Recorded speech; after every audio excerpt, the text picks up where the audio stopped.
തികച്ചും സങ്കടകരമായ ഒരു വാർത്തയാണ് സ്വാതന്ത്ര്യദിനത്തിന്റെ സായാഹ്നത്തിൽ നമ്മെ കാത്തിരുന്നത്.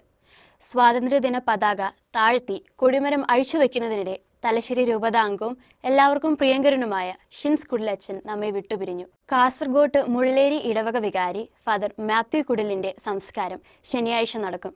മോർച്ചറിയിൽ സൂക്ഷിച്ച മൃതശരീരം ശനിയാഴ്ച രാവിലെ 7-ന് എടൂരുള്ള സ്വഭവനത്തിൽ എത്തിക്കും.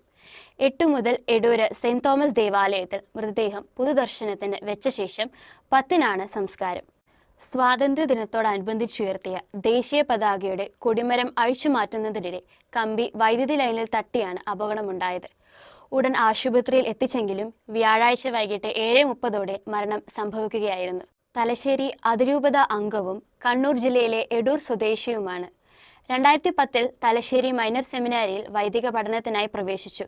കോട്ടയം വടവാതിൽ സെന്റ് തോമസ് അപ്പോസ്തോലിക് സെമിനാരിയിൽ നിന്ന് തത്വശാസ്ത്രം പഠനവും Aluva Mangalapuram saint Joseph pontifical സെമിനാരിയിൽ നിന്ന് ദൈവശാസ്ത്ര പഠനവും പൂർത്തിയാക്കി. 2020 ഡിസംബർ 28-ന് അഭിമന്യ മാർ ജോർജ് വലിയമറ്റം പിതാവിൽ നിന്ന് തിരുപ്പട്ടം സ്വീകരിച്ചു.